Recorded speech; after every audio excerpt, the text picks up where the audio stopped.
Goeiedag en baie welkom. Ons skrifgedeelte vir vandag is uit Lukas 10. Kom ons lees saam. En daar het 'n sekere wetgeleerde opgestaan wat hom versoek het en gesê het: Meester, wat moet ek doen om die ewige lewe te beerwe? En hy antwoord hom: Wat is in die wet geskrywe? Hoe lees jy? En hy antwoord en sê: Jy moet die Here jou God lief hê uit jou hele hart en uit jou hele siel en uit jou hele krag en uit jou hele verstand. En jou naaste soos jouself. Toe sê hy vir hom: Jy het reg geantwoord, doen dit en jy sal lewe. Maar hy wou homself regverdig en sê vir Jesus: En wie is my naaste? En Jesus antwoord en sê: 'n sekere man het afgegaan van Jerusalem na Jerigo en onder rowers verval. En nadat hulle hom uitgetrek en geslaan het, gaan hulle weg en laat hom half dood lê. En bygeval het 'n priester met daardie pad afgekom. En toe hy hom sien, gaan hy aan die ander kant verby. En net so het ook 'n leviet by die plek gekom en hom gesien en ander kant verbygegaan.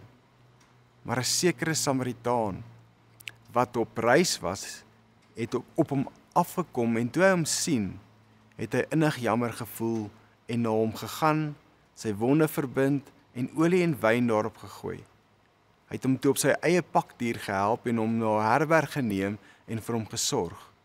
En toe hy die volgende môre weggaan, haal hy 2 pennings uit en gee dit aan die eienaar van die herberg en sê vir hom: Sorg vir hom, en enige onkoste wat jy nog meer mag hê, sal ek betaal as ek terugkom.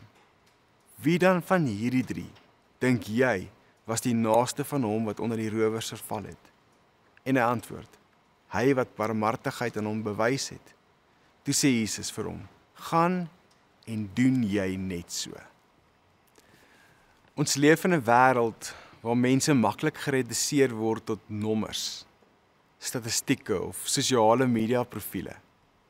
Maar in God se koninkryk maak mense saak, elkeen, ongeag status, kultuur of agtergrond.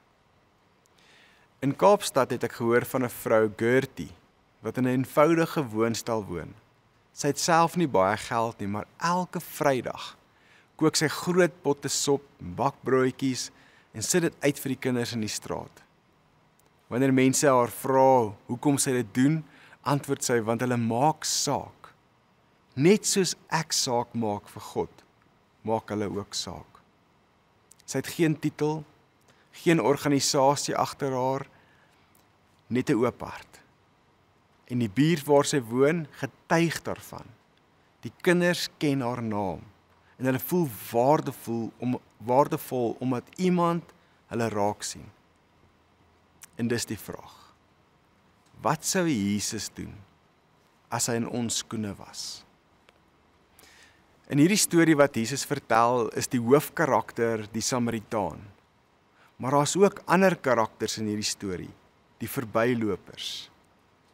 Die priester en die leviet stap verby. Dalk dink hulle, dis gevaarlik. Dis nie my verantwoordelikheid nie. Iemand anders kan help. Redenasies wat dikwels vandag nog in ons midde is. Ek draai doelbewus weg van dit wat voor my is. Miskien, as ons na die leviet en die priester kyk, is dit eerder verskonings as redenasies. Iemand het eendag gesê: wanneer ons mense ignoreer, ontken ons die heilige waarde wat in elke mens ingebou is. Die Samaritaan sien die man. Hy kyk nie weg nie. Hy besef, hier is iets wat ek kan doen, en hy reageer.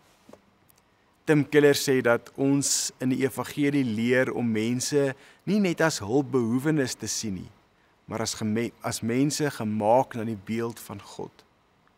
Wanneer jy iemand help, sien jy hulle in die gesig van Christus self.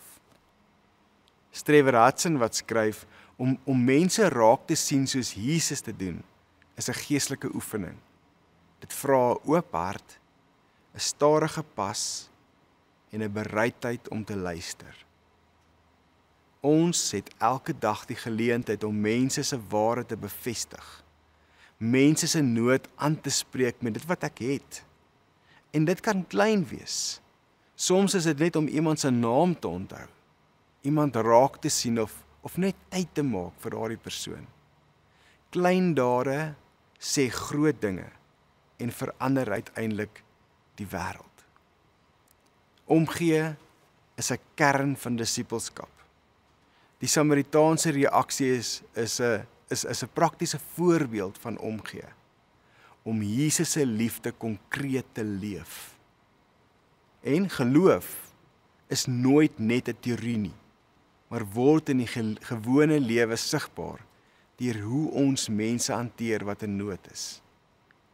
Die Samaritaan leer ons om sosiale, kulturele en selfs godsdienstige grense oor te steek, om iemand se menswaardigheid raak te sien. Hier is nie net 'n les oor moraliteit nie, maar 'n uitnodiging om self in te tree waar mense se lewens stikkend is. Jesus sê vir die wetgeleerde en vir ons, gaan en doen jy net so. Kom ons bid saam.